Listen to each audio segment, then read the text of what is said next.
Welcome, curious minds, to Beyond Midnight. If you haven't already, take a moment to subscribe and join our ever-growing community as we delve into the shadows of history, unraveling the truths hidden beneath centuries of myth and legend. Tonight, we journey back to an age of iron and blood, to a time when the northern winds carried the scent of salt and fear, and the rhythmic beat of oars signaled the arrival of an unstoppable force. We are speaking, of course, of the Vikings. Their name alone conjures images of unbridled ferocity, of longships carving through icy waves, and of warriors clad in furs and mail, their axes glinting in the pale northern sun. But what did it truly mean to stand on a battlefield with these legendary figures? What was the reality of a Viking battle, stripped of the Hollywood embellishments and the romanticized sagas? Tonight, we will peel back the layers of time, examining the very fabric of their martial culture, their weapons, their tactics, and the brutal, visceral reality of the clashes that shaped an era. Forget the horned helmets, a pervasive myth we've discussed before, and prepare to confront a truth far more compelling, far more terrifying, and far more human than you might ever have imagined. The Viking Age, spanning roughly from the late 8th to the mid-11th century, was a period of immense change, driven by a combination of factors: population growth, technological advancements in shipbuilding, and a thirst for wealth and glory. But at its heart, it was an age defined by conflict. Warfare was not merely a means to an end. It was an integral part of their society, their economy, their religion, and their very identity. To understand a Viking battle, we must first understand the Viking warrior. These were not professional soldiers in the modern sense, nor were they a standing army. Instead, the warriors of the North were often farmers, fishermen, and traders who, when the call to arms came, would transform into formidable fighting men. Their training began almost from childhood. Boys were taught to handle weapons, to ride, to swim, and to endure hardship. Physical prowess was highly valued, as was courage and cunning. The sagas are replete with tales of young men proving their worth in feats of strength and martial skill, often before they had even reached adulthood. This constant exposure to a demanding environment, where survival often hinged on one's physical capabilities and mental fortitude, forged individuals who were remarkably resilient and adaptable. Their mindset was shaped by a complex interplay of cultural values. Honor, or drengr, was paramount. To die bravely in battle was considered the highest aspiration, a guaranteed path to Valhalla, Odin's great hall, where fallen warriors would feast and fight until Ragnarök, the twilight of the gods. This belief system instilled a profound sense of fearlessness, or at least a powerful motivation to overcome fear. Cowardice was a stain on one's reputation, a mark of shame that could follow a family for generations. Conversely, heroic deeds in battle brought immense prestige, not just to the individual but to their entire lineage. The sagas, often recited around hearths, served as both entertainment and powerful moral instruction, celebrating the virtues of courage, loyalty, and martial prowess. They provided a cultural blueprint for what it meant to be a true warrior. Beyond the spiritual motivations, there were tangible rewards. Plunder was a significant driving force behind many Viking expeditions. Wealth, silver, gold, slaves, exotic goods brought power and status. A successful raid or campaign could elevate a man from a humble farmer to a chieftain of considerable influence. This blend of spiritual aspiration, cultural expectation, and material gain created a powerful incentive for men to hone their fighting skills and to readily engage in warfare. But it wasn't just individual prowess that mattered. Cohesion and loyalty within a fighting unit were equally vital. Warriors often fought alongside kin, neighbors, and members of their local hird or retinue. These were men who knew each other, who had shared lives and experiences, and whose fates were intertwined. This strong social bond, often reinforced by oaths of fealty to a jarl or king, created units that were incredibly resilient. Breaking ranks meant not just abandoning your comrades, but betraying your family, your community, and your honor. This deep-seated loyalty was a cornerstone of their battlefield effectiveness. Now let us turn our attention to the tools of their trade, the weapons and armor that define their presence on the field. Far from being primitive, Viking armaments were sophisticated for their time, meticulously crafted, and often imbued with personal and even magical significance. The axe was arguably the quintessential Viking weapon, and for good reason. It was versatile, relatively inexpensive to produce compared to a sword, and devastatingly effective. There wasn't just one type of axe, rather, a spectrum of designs evolved to suit different purposes. The most iconic is perhaps the Dane axe, or breithox. This was a two-handed weapon, characterized by its long shaft, often as tall as a man, and its wide, crescent-shaped blade, sometimes stretching over a foot in length. The sheer reach and cutting power of the Dane axe were immense. A well-placed swing could cleave through shields, helmets, and even mail, delivering blows that were almost impossible to parry effectively with a single-handed weapon. Wielding such a weapon required considerable strength, skill, and open space, making it particularly effective for breaking enemy lines or for warriors positioned in the second rank of a shield wall, reaching over their comrades' shoulders to strike. Its psychological impact alone would have been enormous. The sight of a line of warriors advancing with these massive blades would have been terrifying. Then there was the bearded axe, a single-handed weapon with a distinctive beard or hook-like lower edge to the blade. This design was not merely aesthetic. The beard allowed the user to hook an opponent's shield, pulling it down or aside to expose the body, or even to hook a limb. It could also be used to climb or to pull down ropes and obstacles. This adaptability made it a favorite for close-quarters combat, especially within the confines of a shield wall where space was limited. It was a brutal, efficient weapon, capable of delivering chopping blows with considerable force. Finally, the simple hand axe was ubiquitous. Smaller, lighter, and often carried on the belt, it served as both a tool and a weapon. In battle, it could be used for quick, close-range strikes or even thrown with surprising accuracy. Its accessibility meant that virtually every warrior, regardless of wealth, would have had an axe of some kind. The sword, while more prestigious and certainly more expensive, was also a formidable weapon. Viking swords were typically single-handed, double-edged, and relatively broad, with a rounded or pointed tip. The blades were often pattern-welded, a sophisticated metallurgical technique where strips of steel and iron were twisted and forged together, creating a strong, flexible blade with a distinctive wavy pattern. This process not only enhanced the blade's structural integrity, but also gave it a beautiful, almost mystical appearance. Among the most famous Viking swords are the Ulfberht blades. These were exceptionally high-quality swords, often made with crucible steel, a material not widely available in Europe at the time, indicating advanced craftsmanship and trade networks. An Ulfberht sword was a status symbol, a weapon of unparalleled sharpness and durability, capable of holding an edge even after repeated blows. Wielding a sword required different skills than an axe. It was a thrusting and cutting weapon, excellent for parrying and delivering quick, precise strikes. In the tightly packed formations, a sword's ability to thrust could be vital, allowing a warrior to strike into gaps in an opponent's armor or shield wall. Spears were perhaps the most common weapon on the Viking battlefield, and for good reason. They were relatively easy to manufacture, versatile, and highly effective. Every warrior, regardless of their status, would likely have carried at least one spear, often two or even three. Spears came in various forms. The most common was a thrusting spear, with a leaf-shaped or triangular iron head mounted on a wooden shaft, typically 6 to 8 feet long. These were the workhorses of the shield wall, allowing warriors to maintain distance from their opponents, to probe for weaknesses, and to deliver lethal thrusts.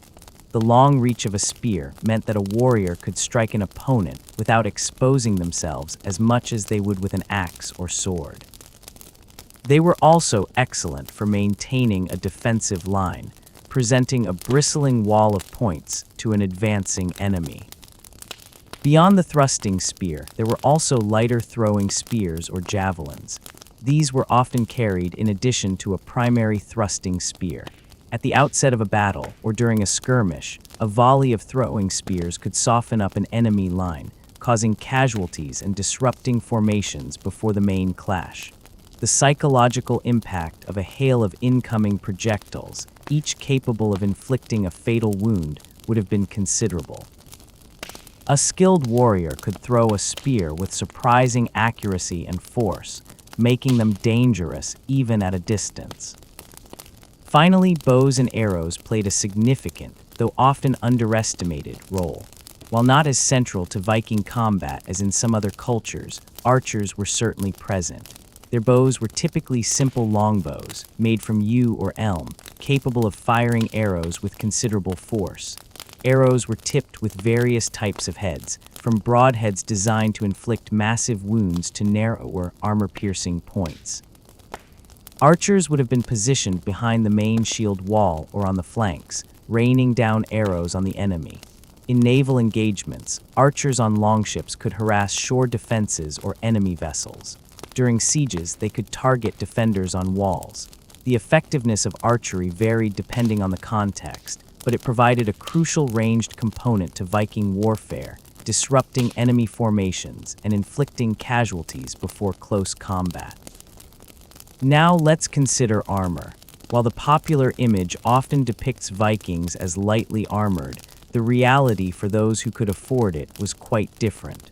Armor was expensive and time-consuming to produce, making it a status symbol as much as a protective necessity. The shield was the most ubiquitous and vital piece of defensive equipment.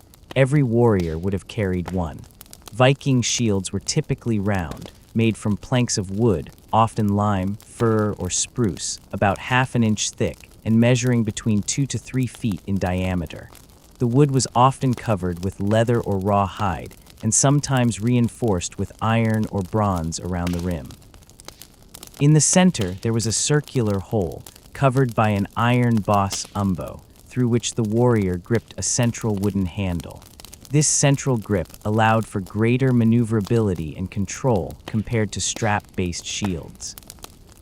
The shield was not merely a passive defensive item, it was an active part of combat. In the shield wall, it was used to lock together with comrades' shields, forming a formidable barrier. Individually, it could parry blows, deflect arrows, and even be used offensively to shove or punch an opponent. The sound of axes and swords crashing against shields, the splintering wood, the metallic clang of boss against blade, these would have been constant, jarring sounds on a Viking battlefield. A shield's lifespan in intense combat could be remarkably short. They were designed to absorb punishment, to break and splinter so that the warrior behind it might live to fight another day. Warriors often carried spare shields on long campaigns or would scavenge them from the fallen. Helmets were crucial for protecting the head, arguably the most vulnerable and vital part of the body. While the image of a horned helmet is a fantasy, archaeological finds and historical depictions reveal a range of practical and effective designs. The most famous example is the German Buh helmet, discovered in Norway, dating to the 10th century. This was a Spangenhelm type, constructed from several iron plates riveted together, with a spectacle-like guard protecting the eyes and nose, and a mail aventail that hung down to protect the neck and cheeks. Such a helmet offered excellent protection against cutting and crushing blows. Other helmets likely included simpler conical or bowl-shaped designs, sometimes reinforced with a nasal guard. Like swords and mail, helmets were expensive and rare. Only the wealthier, higher-status warriors, the jarls, chieftains, and their elite retainers would have possessed them. For the majority, a padded cap, perhaps reinforced with leather, might have been the only head protection, if any. The lack of universal helmet use meant that head wounds were a constant and terrifying threat on the battlefield. Mail shirts or byrnies were the pinnacle of Viking personal protection. A mail shirt was an incredibly time-consuming and expensive piece of armor to produce, requiring tens of thousands of interlinked iron rings. It provided excellent protection against cutting blows from swords and axes and could deflect many spear thrusts. However, it was heavy, hot, and offered less protection against blunt force trauma or certain types of piercing attacks. A mail shirt would typically reach to the mid-thigh and have short sleeves, covering the torso and upper arms. Similar to helmets, mail shirts were reserved for the elite. A warrior wearing a mail shirt would have been a formidable opponent, capable of withstanding blows that would instantly incapacitate an unarmored man. The glint of mail in the sun, the sheer expense it represented, marked a warrior of significant standing and capability. For those who could not afford mail, other forms of body protection might have been used, though archaeological evidence is scarce. Padded armor, made from layers of linen or wool, could offer some protection against blunt force and minor cuts, and would have been far more accessible. Thick leather tunics, perhaps reinforced with metal plates or studs, might also have been employed. The reality is that many, if not most, Viking warriors, particularly in the earlier phases of the age or in less well-equipped raiding parties, would have gone into battle with little more than their shield and perhaps a thick tunic as protection. This stark reality underscores the courage and ferocity required to face an enemy in such conditions. With an understanding of the individual warrior and their equipment, we can now begin to piece together the larger picture, the tactics and formations that characterized a Viking battle. Far from being a chaotic free-for-all, Viking warfare often involved disciplined formations and strategic thinking, adapted to the specific challenges of their campaigns. The shield wall, or Eskejaldborg, was the bedrock of Viking tactics. It was a formation designed for both offense and defense, a living, moving barrier of wood and iron. Imagine a line of warriors standing shoulder to shoulder, their round shields overlapping, creating a continuous, impenetrable barrier. The men in the front rank would hold their shields out, often braced against the ground or their own bodies, while the men behind them would push forward, adding weight and solidarity to the line. Spears would protrude from between and over the shields, creating a bristling hedge of points. The purpose of the shield wall was manifold. Defensively, it presented a solid front against enemy charges, absorbing blows and preventing breakthroughs. Offensively, it could advance slowly but inexorably, pushing the enemy back, grinding them down through sheer pressure. The strength of the shield wall lay in its unity. As long as the line held, individual warriors were protected by their comrades. A blow aimed at one man's exposed leg might be deflected by the shield of the man next to him. This mutual support fostered immense resilience. Maintaining a shield wall was physically demanding. It required discipline, strength, and unwavering courage. Warriors had to constantly adjust their position, replace fallen comrades, and keep the line tight and cohesive. The constant pushing and shoving, the clang of weapons, the shouts and cries, the smell of blood and sweat all contributed to an environment of extreme stress and fatigue.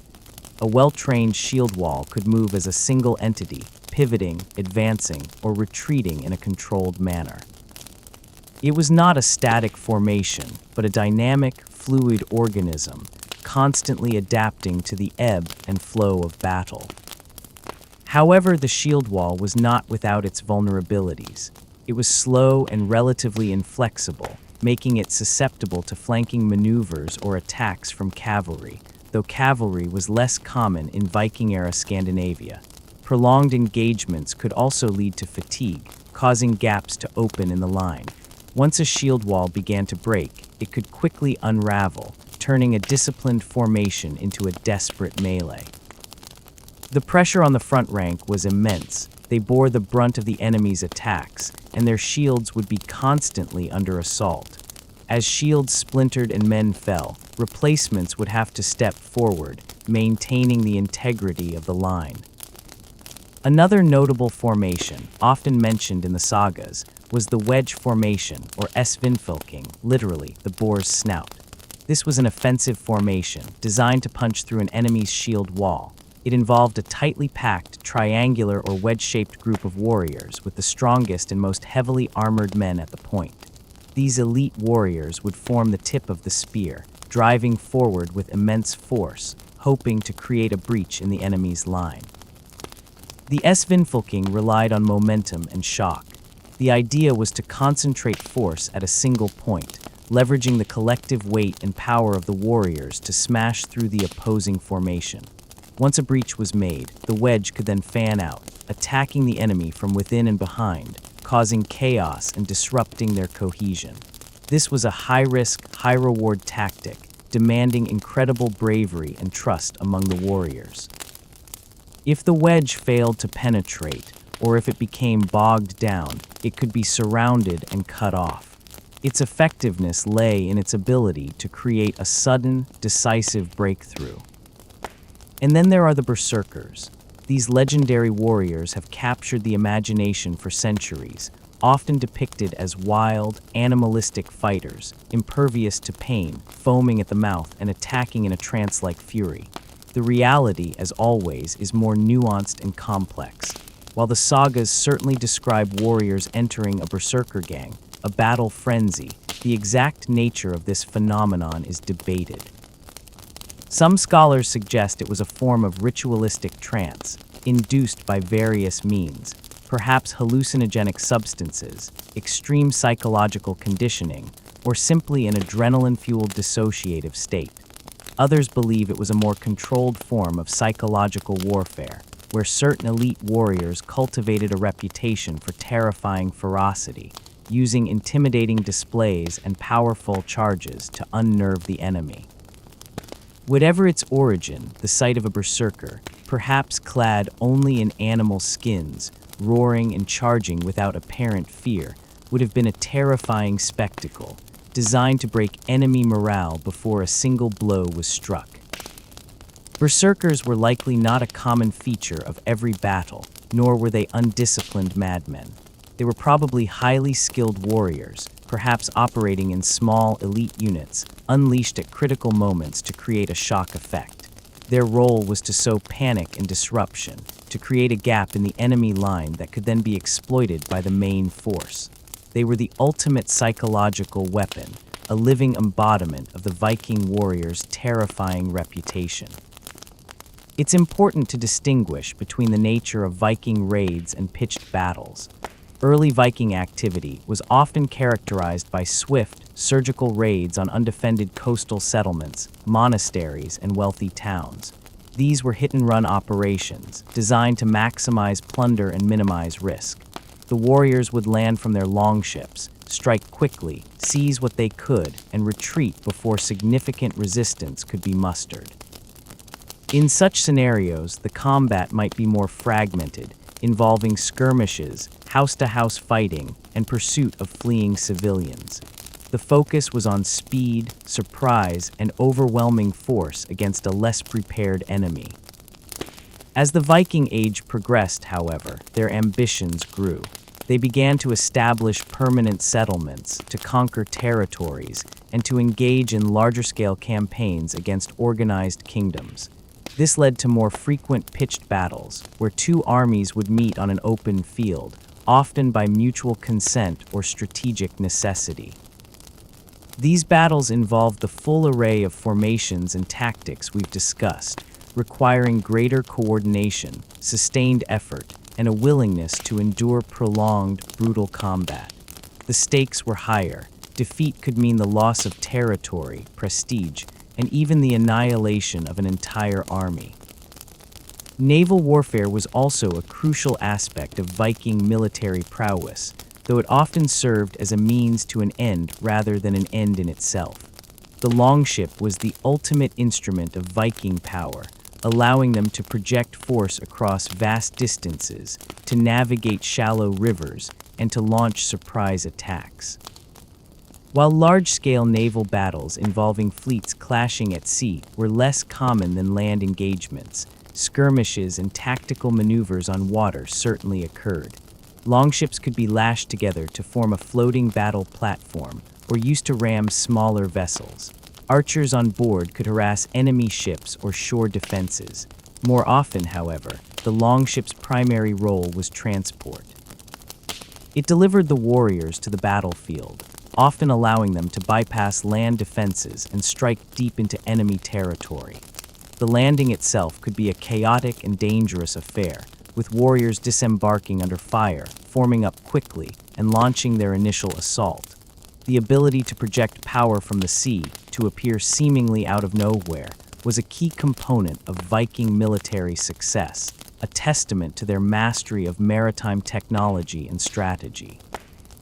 Now let us delve into the experience of battle itself, from the moments leading up to the clash to the brutal aftermath. This is where the historical records, the sagas, and archaeological findings converge to paint a vivid, if harrowing, picture. The hours and minutes before a major engagement would have been charged with an almost unbearable tension. Warriors would have been preparing their equipment, checking their weapons, adjusting their armor. Oaths of loyalty might be renewed, and leaders would deliver stirring speeches, reminding their men of their honor, their ancestors, and the promise of Valhalla. The air would be thick with anticipation, fear, and a fierce determination. Rituals and omens often played a significant role. Priests or chieftains might consult the gods, seeking favorable signs. Sacrifices might be made to Odin for victory, or to Thor for strength. The psychological preparation was as important as the physical. Warriors would mentally steel themselves for the ordeal ahead, pushing aside fear, embracing the warrior's ethos. As the two armies drew closer, the psychological warfare would begin. Taunts and insults would be hurled across the no-man's land, designed to provoke, to intimidate, and to test the enemy's resolve. War cries, deep and guttural, would echo across the field, a collective roar meant to inspire courage in one's own ranks and terror in the enemy. The soundscape of a looming battle would be a cacophony, the shuffling of feet, the creak of leather, the jingle of mail, the rhythmic thud of shields being struck in defiance, and the rising crescendo of human voices. Then would come the initial clash. Often, this would begin with a volley of throwing spears and arrows, designed to disrupt the enemy line and inflict early casualties. The air would be filled with the whistle of shafts, the thud of impacts, and the cries of the wounded. This ranged exchange would be followed by the thunderous impact of the two shield walls meeting. This was not a gentle push. It was a collision of immense force, a brutal shockwave that would reverberate through the bodies of every man involved. Imagine the sound, the splintering crash of wood as shields met, the metallic clang of axe on boss, the grunt of men exerting themselves, the roar of the charge, and the piercing screams of those caught in the maelstrom. The smell would be overpowering: sweat, fear, iron, and the coppery tang of fresh blood. Visibility would be limited, especially in the thick of the shield wall, where warriors were hemmed in by their comrades and opponents. Combat became a series of desperate, brutal exchanges, often fought in near darkness within the press of bodies. Within the shield wall, individual duels would erupt and resolve in seconds. An axe would swing, a shield would block, a spear would thrust, seeking any exposed flesh. Warriors would try to hook shields, pull down defenses, or exploit any momentary lapse in an opponent's guard. The fighting was not elegant. It was primal, driven by instinct and the desperate will to survive. A warrior's primary goal was to protect himself and his comrades, to maintain the integrity of the line, and to inflict as much damage as possible on the enemy. Maintaining the line was paramount. As men fell, their comrades would have to quickly fill the gaps, preventing the shield wall from collapsing. Fatigue would set in rapidly. The constant pushing, the exertion of swinging heavy weapons, the mental strain of anticipating every blow, all would take their toll. Casualties would mount, both from direct combat and from being trampled in the press. The ground beneath their feet would quickly become treacherous, slick with blood and littered with broken weapons and fallen bodies. The battle would often ebb and flow, with one side gaining a momentary advantage, only to be pushed back. Leadership was crucial in these moments. Chieftains and jarls, often fighting in the thick of it, would rally their men, shout commands, and direct reserves to shore up weakening points. The morale of the warriors was a fragile thing, constantly tested by the horrors unfolding around them. A charismatic leader, fighting bravely at the front, could inspire his men to superhuman efforts. Breaking the enemy's line was the ultimate objective. This could happen in several ways. A sustained push might simply overwhelm a weakened section of the shield wall. A successful wedge formation might punch through, creating a gaping hole. Or a flanking maneuver, if executed effectively, could roll up an entire side of the enemy formation, exposing their rear and causing widespread panic. Once a line began to buckle, the advantage would shift dramatically. The disciplined formation would dissolve into a chaotic rout. The rout and pursuit phase was often the most dangerous and deadly part of a Viking battle. Once an enemy line broke, discipline would often dissolve. Fleeing warriors, their backs exposed, would be cut down without mercy. The pursuing Vikings, fueled by adrenaline and the promise of plunder, would show little quarter. This was not just about securing victory. It was about eliminating future threats and maximizing the spoils of war. The sagas describe scenes of rivers running red with blood during such pursuits. For the defeated, capture might offer a slim chance of survival, but often at the cost of slavery or a brutal execution. After the battle, the scene would be one of stark devastation.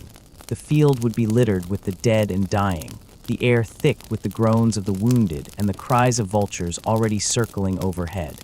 The victorious Vikings would then turn their attention to the grim task of looting. Weapons, armor, and other valuables would be stripped from the fallen, regardless of allegiance. This was a practical necessity and a significant part of the economic motivation for warfare.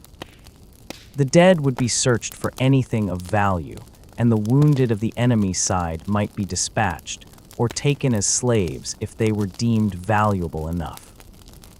The treatment of the dead varied. Fallen comrades would often be given a proper burial, sometimes with their weapons and belongings, reflecting their status and the belief in an afterlife.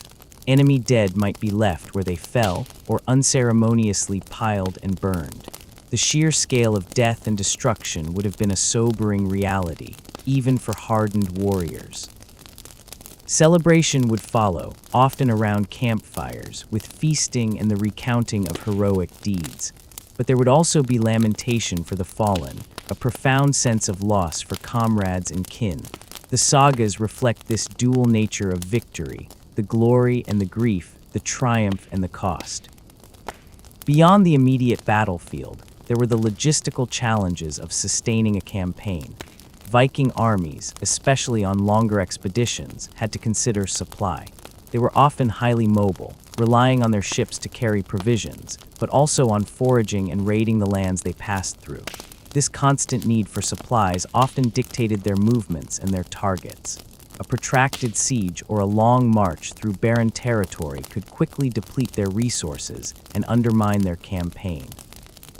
Camp life would have been Spartan and disciplined. Warriors would sleep in tents or under makeshift shelters, always ready for a surprise attack. Discipline was maintained by chieftains and jarls, who would enforce order and ensure readiness. While not a professional army with rigid ranks, there was a clear hierarchy and chain of command, essential for coordinating large groups of warriors. Leadership was crucial, both on and off the battlefield. A successful jarl or king was not just a warrior, but also a strategist, a diplomat, and a provider. They had to inspire loyalty, make difficult decisions, and ensure the well-being of their men. Their reputation, their charisma, and their perceived favor from the gods could be the difference between victory and defeat. Over the 3 centuries of the Viking Age, the nature of warfare subtly evolved. Early raids were often small-scale, focusing on surprise and plunder. As Viking settlements grew in places like England, Ireland, and Normandy, and as they encountered more organized resistance from established kingdoms, their tactics adapted. They began to build fortifications, to engage in larger, more complex pitched battles, and even to conduct sieges. The scale of their operations increased, requiring more sophisticated logistical planning and greater numbers of warriors. The development of better armor and weapons in the wider European context also influenced Viking equipment.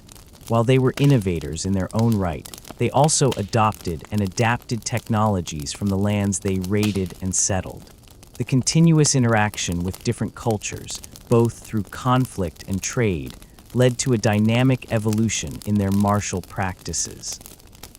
Consider the coastal raids that marked the beginning of the Viking Age. These were swift, brutal affairs. Longships would appear suddenly from the mist, landing on an unsuspecting shore. Warriors, often lightly armored for speed, would pour out, axes and swords in hand.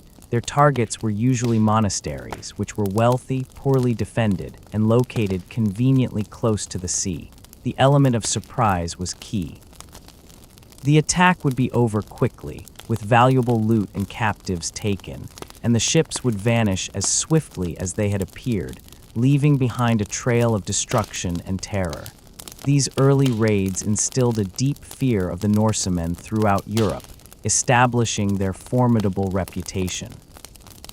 As their ambitions grew, so did the scale of their operations, leading to more extensive riverine campaigns. The longship's shallow draft allowed Viking fleets to penetrate deep into the heartlands of Europe, sailing up major rivers like the Seine, the Thames, and the Rhine. This ability to bypass coastal defenses and strike at inland cities and towns was a game changer. These campaigns involved establishing temporary bases, often fortified camps, from which raiding parties would sally forth. The battles fought during these campaigns might involve defending their camps or clashing with local forces attempting to dislodge them. The tactical challenges were different, requiring adaptation to varied terrain and the need to secure supply lines along the rivers. While less common than open-field battles, sieges were not entirely unknown to the Vikings. As they began to establish more permanent settlements and face resistance from fortified towns and castles, they sometimes found themselves needing to besiege strongholds. Viking siege tactics were generally less sophisticated than those of contemporary European armies. They typically relied on blockade, starvation, and repeated assaults rather than elaborate siege engines. They might build earthworks, dig trenches, or attempt to scale walls with ladders. The sagas mention instances of Vikings using fire to undermine wooden fortifications or attempting to breach gates. However, their strength lay more in direct combat and maneuverability, and prolonged sieges were often costly and resource-intensive, making them a less preferred option. Defending settlements was also a crucial aspect of Viking warfare, especially for those who had established permanent bases in foreign lands. The legendary Battle of Stamford Bridge in 1066, though at the very end of the Viking Age, provides a glimpse of the fierce defensive capabilities of the Norse. Even when outnumbered, a well-disciplined force, fighting from a strong defensive position, could inflict immense casualties. The ability to form a shield wall and hold a choke point, as the Vikings did on the bridge, showcased their enduring tactical prowess. The experience of a Viking battle, then, was not a singular event but a complex tapestry woven from individual courage, collective discipline, technological prowess, and a profound cultural understanding of warfare. It was a sensory overload of sound, sight, and smell, a test of endurance, and a brutal dance with death. It was a place where reputations were forged and shattered, where destinies were decided, and where the very fabric of history was rewritten with axe and sword. The stories of these battles, passed down through generations, continue to resonate, reminding us of the raw power and enduring legacy of the Norsemen.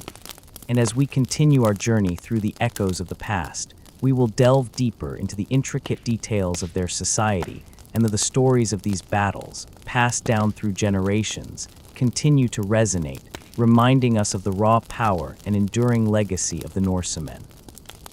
And as we continue our journey through the echoes of the past, we will delve deeper into the intricate details of their society and the profound ways in which warfare shaped not just their military practices, but their entire worldview, their art, their literature, and their understanding of life and death itself. The sacred and profane, religion in Viking warfare.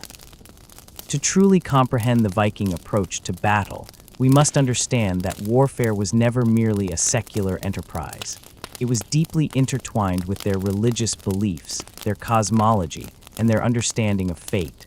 The Norse pantheon was itself a reflection of their martial culture, populated by warrior gods who engaged in eternal conflicts, mirroring the earthly struggles of their human devotees.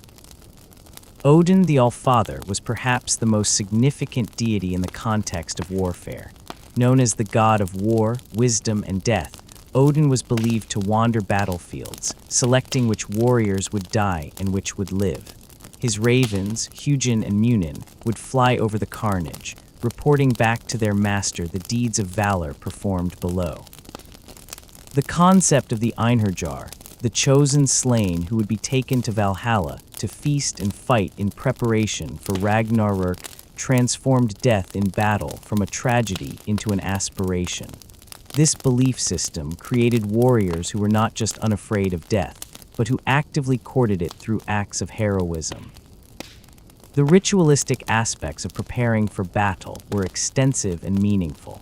Before major engagements, Viking leaders would often perform blots, sacrificial ceremonies designed to curry favor with the gods. These might involve the sacrifice of animals, the dedication of weapons, or even more extreme offerings. Archaeological evidence from sites like Uppåkra in Sweden reveals deposits of weapons, jewelry, and bones that suggest ritual activities connected to warfare. The famous weapon deposits found in Danish bogs, such as those at Alerup Adal and Edgespal Mose, represent defeated armies' equipment ritually destroyed and offered to the gods, a practice that speaks to the sacred nature of both victory and defeat. Warriors would also engage in personal rituals. Some would carve runes on their weapons, invoking divine protection or cursing their enemies. Others would paint their shields with symbols of power or protection. The berserkers, as we discussed, may have engaged in ritualistic transformation, donning bear or wolf skins not just for intimidation, but as a form of spiritual communion with these fierce animals, borrowing their strength and ferocity. The concept of weird, often translated as fate or destiny, permeated Viking thinking about battle. They believed that a warrior's fate was predetermined by the Norns, the three sisters who wove the threads of destiny. This fatalistic worldview paradoxically liberated warriors to fight with incredible courage. If your death was fated, no amount of cowardice would prevent it. Conversely, if you were destined to survive, you could charge fearlessly into the thickest combat. This philosophical framework transformed terror into acceptance and acceptance into fearlessness. Thor, the thunder god, was another crucial figure in Viking martial religion. His hammer, Mjolnir, was a symbol of divine protection and righteous force. Warriors would wear Thor's hammer amulets into battle, and some axes were even forged to resemble the god's weapon.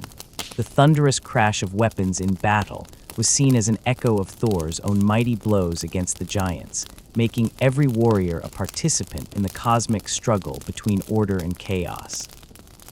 The battlefield itself was considered a sacred space where the divine and mortal realms intersected.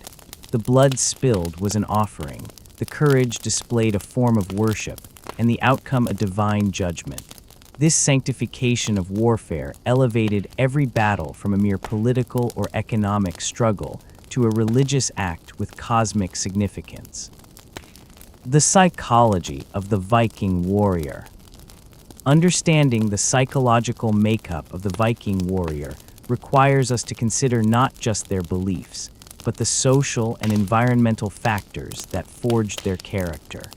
The harsh Scandinavian environment itself was a crucible that produced individuals of exceptional resilience and adaptability.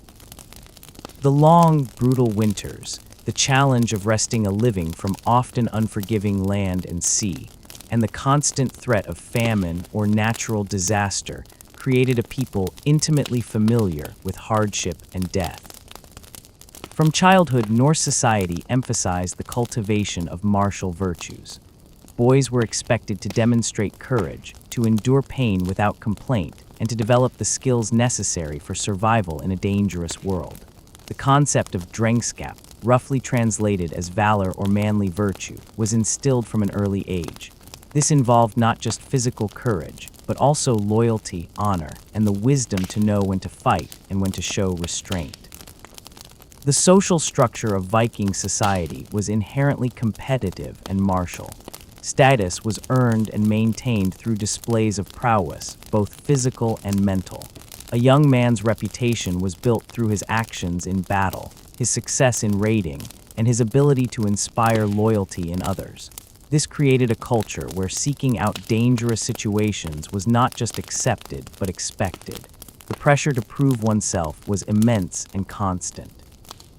The warrior bands or hirth that formed around successful leaders were more than military units. They were brotherhood forged in blood and shared peril. The bonds between these men were profound, often described in terms that modern readers might find surprisingly emotional. The sagas speak of warriors weeping over fallen comrades, of deep friendships that transcended death, and of loyalty that superseded even family obligations. This emotional intensity was not seen as weakness, but as the natural result of sharing life's most extreme experiences. The practice of holmgang, single combat to settle disputes, reveals much about Viking psychology.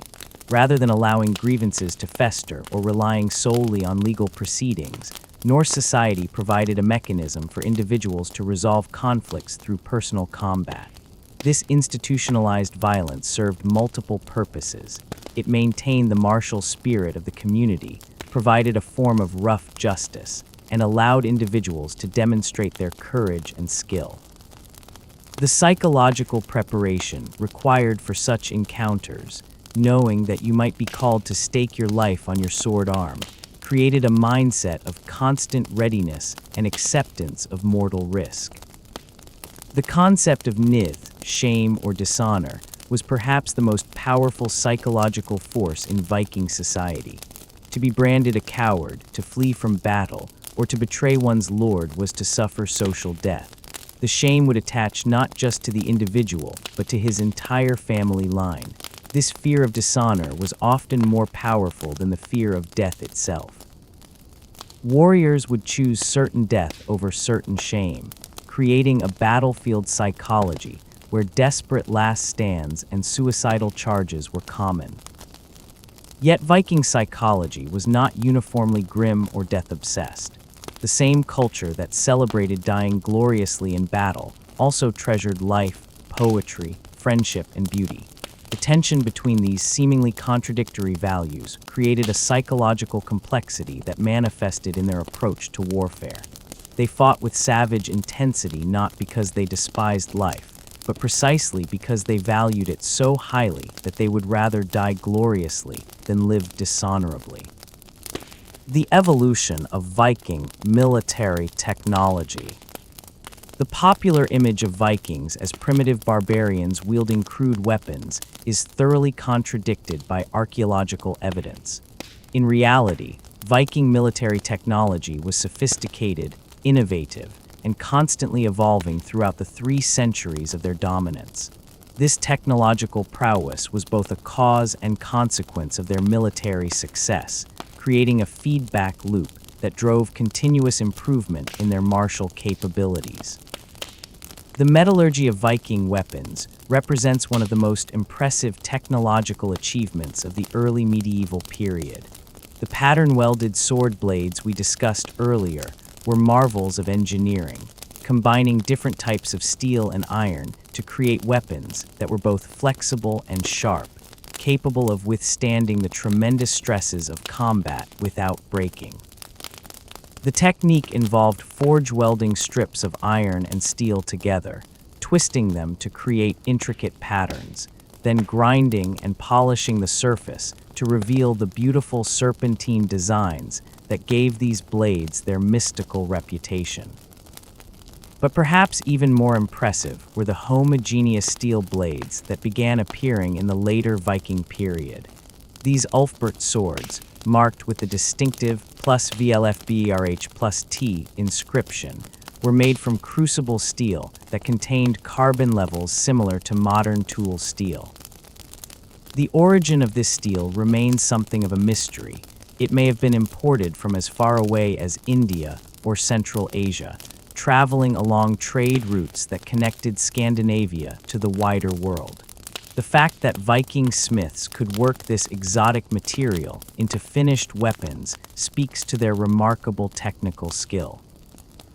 The axes, too, underwent significant development during the Viking Age. Early Viking axes were relatively simple tools adapted for warfare, but by the 10th and 11th centuries, specialized battle axes had evolved that were purely military weapons.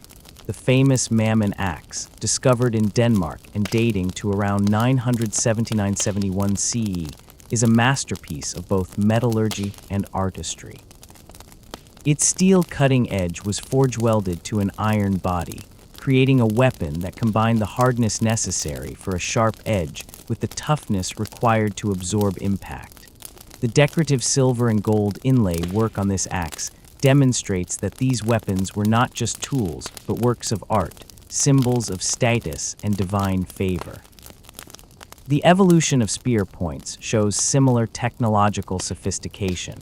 Early Viking spears featured relatively simple leaf-shaped points, but later examples show complex forms with pronounced ridges, flanged sockets, and carefully controlled carbon distribution. Some spear points were even marked with runic inscriptions or decorative patterns, indicating that these seemingly humble weapons were accorded significant respect and care.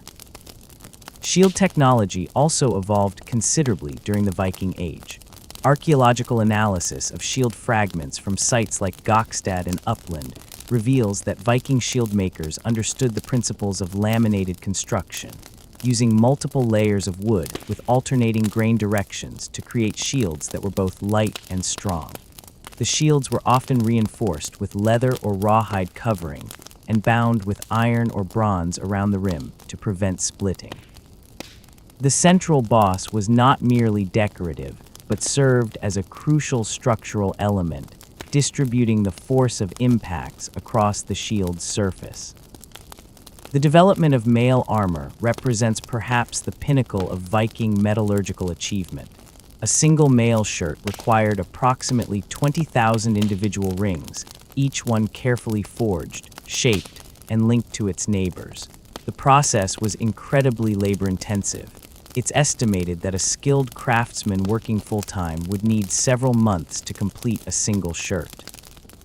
This explains why mail armor was so expensive and rare, reserved for only the wealthiest and most elite warriors.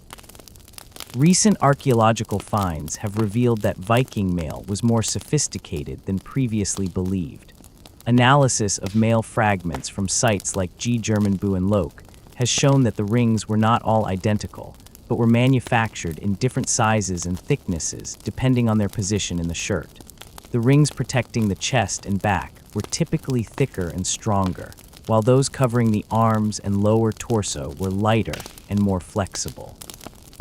This selective reinforcement demonstrates a sophisticated understanding of both metallurgy and battlefield mechanics.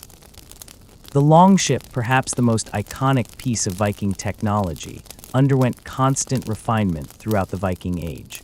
Early vessels were relatively small coastal craft, but by the height of the Viking expansion, shipwrights were constructing ocean-going vessels of remarkable sophistication. The famous Gokstad ship, dating to around 890 CE, was 23 meters long and capable of carrying a crew of 32. Its clinker-built construction, using overlapping planks secured with iron rivets, created a hull that was both strong and flexible, able to ride the waves rather than fight them.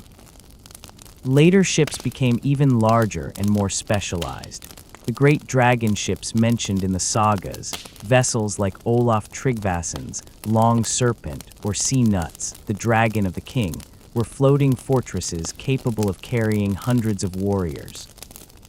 While none of these great ships survive, archaeological evidence and saga descriptions suggest they incorporated sophisticated features like removable deck planks for cargo storage, reinforced prows for ramming, and elevated fighting platforms for archers and spearmen. The navigational technology of the Vikings was equally impressive.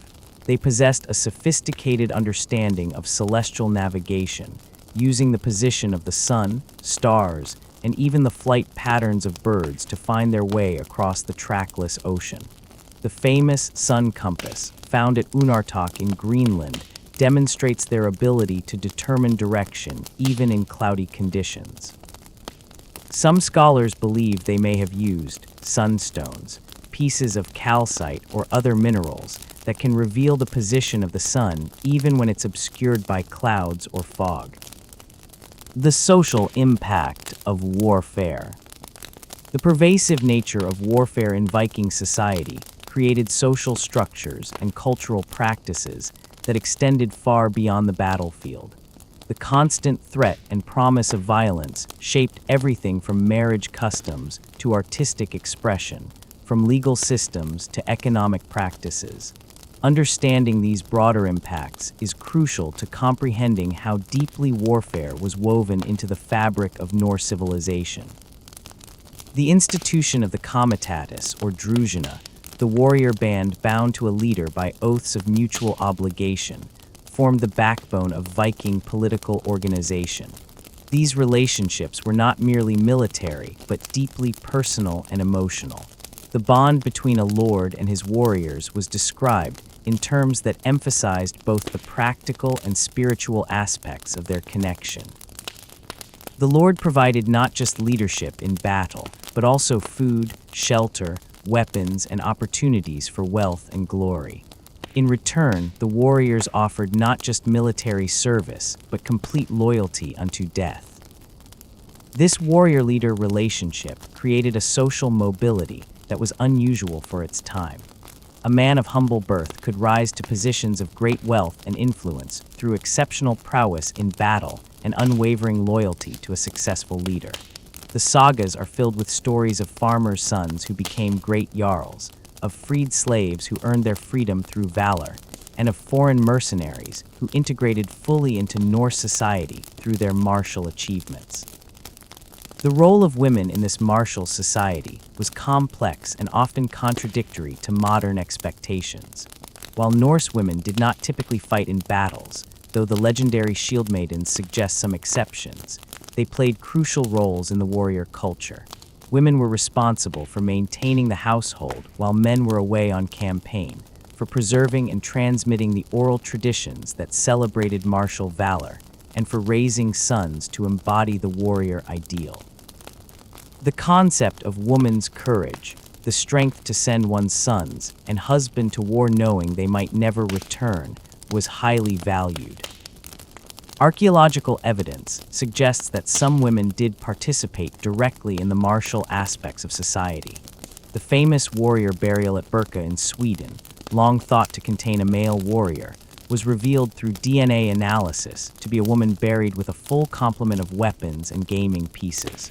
While this doesn't prove the existence of widespread female warriors, it does suggest that the boundaries of gender roles in martial contexts were more fluid than previously thought.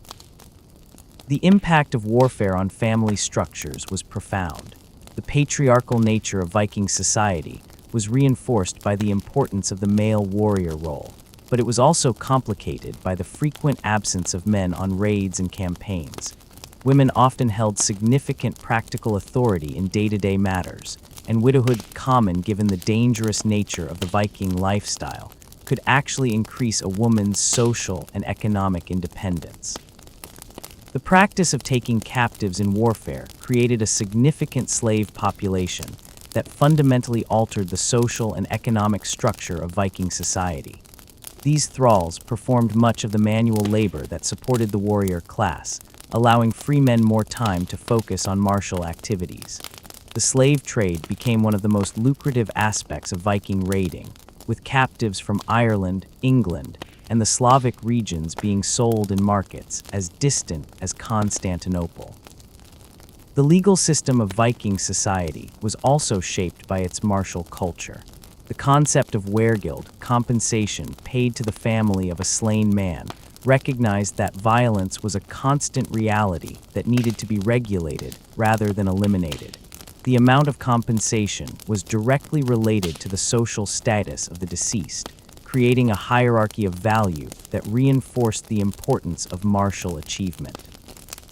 A successful warrior commanded a higher weregild than a farmer, and the threat of having to pay such compensation served as a deterrent to casual violence. The assembly where free men gathered to settle disputes and make collective decisions, often saw the resolution of conflicts through ritualized combat. The aforementioned holmgang was just one form of such trial by combat. These legal duels served multiple social functions. They provided a mechanism for justice when evidence was unclear.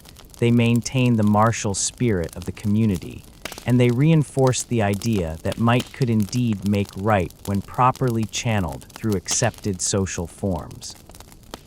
Artistic and literary expressions of war.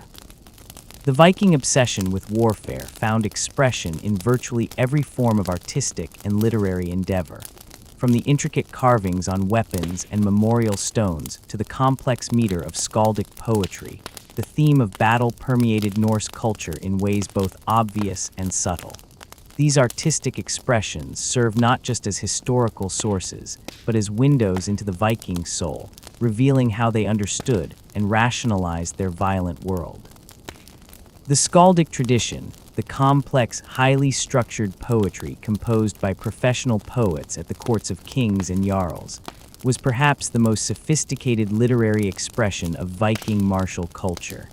These poems were not simple celebrations of violence, but complex works of art that explored the psychological, social, and spiritual dimensions of warfare. Skalds like Egil Skallagrimsson and Sigvatar Thordarson created works that combined historical narrative with profound meditation on the nature of heroism, loyalty, and mortality. The technical complexity of skaldic poetry, with its intricate patterns of alliteration, internal rhyme, and circumlocutory expressions called kennings, required extraordinary skill and learning. That such sophisticated art was dedicated primarily to celebrating warriors, and their deeds speaks to the central importance of martial values in Viking society. The kennings themselves reveal the poetic imagination that war inspired. A sword might be called the wound-giving snake of the shield, a warrior the feeder of ravens, and a battle the storm of spears. The Eddic poems, collected in manuscripts like the Codex Regius, but preserving much older oral traditions, present a mythological framework for understanding warfare. Poems like the Vurlispa and Vafthrudnismal describe cosmic battles between gods and giants, providing a theological justification for human warfare as participation in the universal struggle between order and chaos. The Havamal, attributed to Odin himself, offers practical and philosophical advice for warriors, blending tactical wisdom with ethical guidance. The prose sagas, while written down in the later medieval period, preserve earlier oral traditions that celebrate the Viking martial ethos. Works like the Laxdæla saga, Egil's saga, and Enjal's saga present complex narratives where individual heroism is balanced against social responsibility, where the pursuit of honor sometimes conflicts with the demands of wisdom, and where the consequences of violence ripple through generations. These stories served as both entertainment and moral instruction, showing how the warrior ideal should be lived and what dangers it entailed. The visual arts of the Viking period were equally suffused with martial themes. The intricate animal art that adorned everything from brooches to ship prows can be interpreted as symbolic representations of the fierce, predatory nature that warriors were expected to cultivate. The intertwining beasts that characterize styles like Bora and Urns may represent the complex web of loyalties and conflicts that defined Viking society. Memorial stones, particularly the picture stones of Gotland and the rune stones of Denmark and Sweden, often depicted scenes of battle, warriors armed and armored, ships full of fighters, and the journey to Valhalla. These monuments served not just to commemorate the dead, but to inspire the living, providing visual reminders of the martial ideals that should guide their lives. The famous Ardr Vii stone from Gotland shows a complex scene that appears to depict both earthly battle and mythological conflict, collapsing the distinction between human warfare and cosmic struggle. Even everyday objects were decorated with martial motifs. Combs, belt buckles, and household utensils might bear images of warriors, weapons, or mythological scenes of conflict. This ubiquity of war imagery suggests that the martial ideal permeated every aspect of daily life, serving as a constant reminder of the values that defined Viking identity. The craftsmanship evident in Viking weapons went far beyond mere functionality. Swords were often given names and treated as heirlooms passed down through generations. The decorative inlay work on weapons like the mammon axe demonstrates that these tools of war were also works of art, imbued with both aesthetic and spiritual significance. The care and artistry invested in creating these weapons reflects the deep respect Vikings held for the instruments of their martial craft. The decline of the Viking Age. The Viking Age did not end suddenly, but gradually transformed as the political, technological, and religious landscape of Europe evolved. By the late 11th century, the conditions that had made Viking raiding and expansion possible were changing in ways that would ultimately lead to the integration of Scandinavian societies into the broader European mainstream. One of the most significant factors was the consolidation of royal power in the target regions of Viking activity. The fragmented kingdoms of Anglo-Saxon England were united under strong rulers who could mount coordinated resistance to Viking attacks. Similarly, the Carolingian Empire, despite its internal divisions, had developed more effective military responses to Norse raids. The construction of fortified burhs, fortified towns, in England and similar defensive measures elsewhere made raiding more difficult and less profitable. The rise of professional military classes in the kingdom's Vikings had previously victimized created opponents who were better trained, better equipped, and more tactically sophisticated than the militia forces they had initially faced. The heavy cavalry that became dominant in medieval warfare was particularly effective against Viking infantry formations, forcing adaptations in Norse tactics that gradually eroded their tactical advantages. The Christianization of Scandinavia itself played a crucial role in the transformation of Viking society. As Norse rulers converted to Christianity, often for political rather than purely religious reasons, the ideological framework that had supported the warrior culture began to change. The Christian emphasis on peace, the prohibition against attacking churches and monasteries, and the different concepts of heroism and afterlife all worked to modify the traditional Viking worldview. The development of more centralized monarchies within Scandinavia also contributed to the end of the Viking Age. As kings like Harald Hardrada of Norway, Sweyn Forkbeard, and Sinutt the Great of Denmark, and Eric the Victorious of Sweden consolidated their power, they sought legitimacy through established European models of kingship, rather than through the traditional Viking practices of raiding and conquest. These rulers were more interested in governing established territories than in leading expeditions to distant shores. Economic changes also played a role. The establishment of regular trade routes and the growth of towns and markets provided alternative sources of wealth and status that didn't require the risks and costs of military expeditions. The Viking Age had always been driven partly by economic motives, and as other forms of economic activity became more profitable and less dangerous, the incentive for raiding diminished.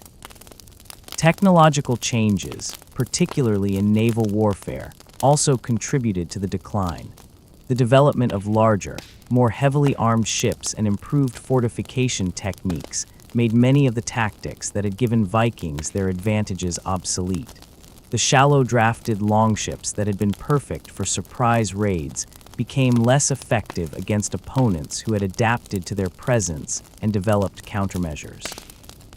The great defeat of Harold Hardrada at Stamford Bridge in 1066 is often cited as marking the symbolic end of the Viking Age. Harold, called the last great Viking, died attempting to claim the English throne, and his defeat marked the end of Scandinavian attempts to conquer and rule territories in the British Isles. The fact that his own army was surprised and overwhelmed by Harold Godwinson's forces demonstrates how much the tactical balance had shifted away from the Vikings.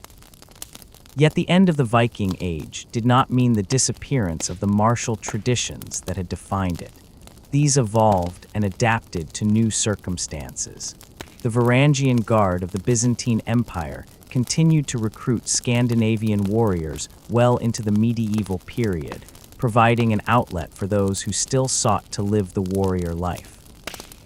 The Norwegian and Danish participation in the Crusades showed that the martial spirit of the North had been redirected rather than eliminated, now serving Christian rather than pagan purposes.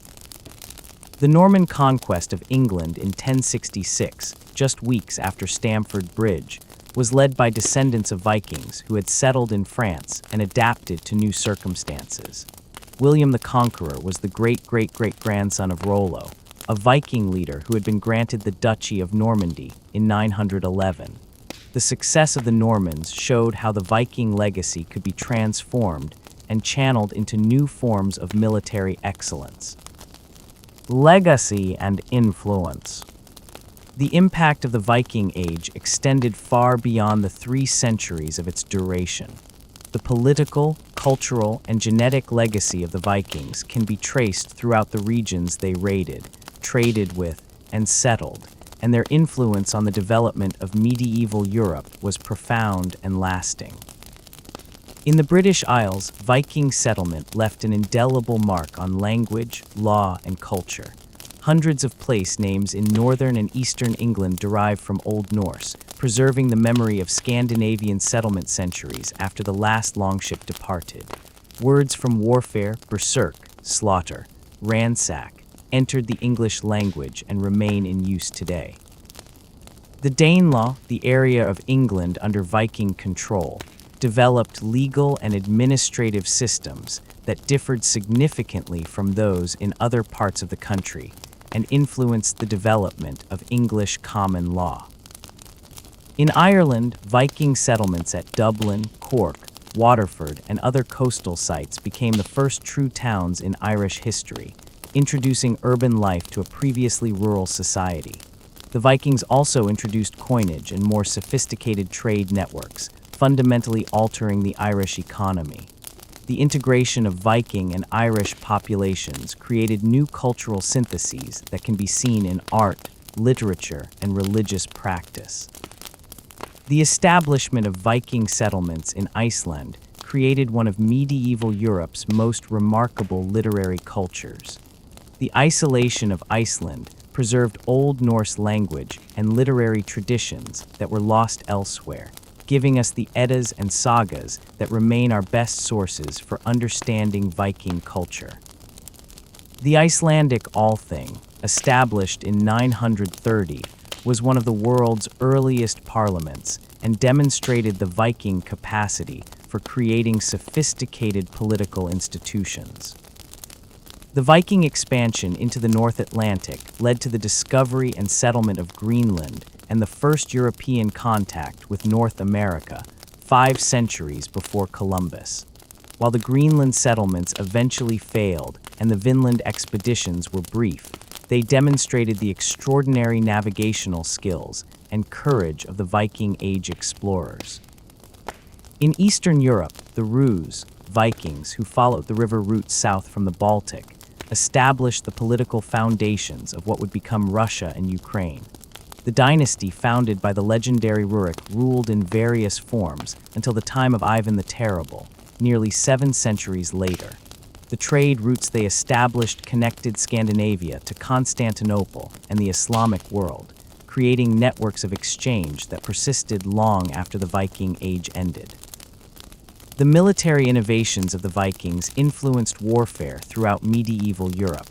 Their emphasis on mobility, surprise, and the effective use of combined arms provided lessons that were adopted by other medieval armies. The long axe, in particular, became a standard weapon throughout Europe, and the tactical principles of the shield wall influenced military thinking well into the later medieval period. Perhaps most importantly, the Viking Age represented a crucial transitional period in European history, bridging the gap between the tribal societies of the early medieval period and the emerging nation-states of the High Middle Ages. The Vikings' combination of technological innovation, social organization, and sheer audacity helped to shape the political map of Europe and to establish many of the cultural and linguistic boundaries that persist to this day. Conclusion: the enduring power of the Viking legacy. As we reach the end of our journey through the blood-soaked battlefields and storm-tossed seas of the Viking Age, we are left with a picture that is both more complex and more compelling than the popular stereotypes suggest. These were not simply barbaric raiders driven by bloodlust and greed, nor were they noble savages living in harmony with nature. They were instead sophisticated people caught up in a period of rapid change, who developed remarkable solutions to the challenges they faced, and who left an indelible mark on the world through their martial prowess, their technological innovations, and their cultural achievements. The reality of Viking warfare, as we have seen, was both more brutal and more sophisticated than Hollywood would have us believe. It was a complex system that integrated individual heroism with collective discipline, that balanced spiritual beliefs with practical necessities, and that evolved continuously in response to changing circumstances. The warriors who fought in these battles were not mindless berserkers, but skilled professionals who understood both the arts of war and the costs of violence. The weapons they wielded were not crude implements, but sophisticated tools, crafted with skill and artistry that rivaled anything produced in medieval Europe. Their tactics were not chaotic charges, but disciplined formations that required training, coordination, and leadership. Their motivations were not simple greed, but complex combinations of religious belief, social pressure, economic need, and personal ambition.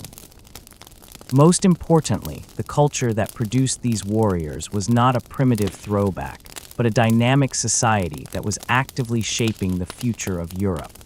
The political institutions they created, the trade networks they established, the territories they settled, and the cultural traditions they preserved all contributed to the development of the medieval world and continue to influence us today.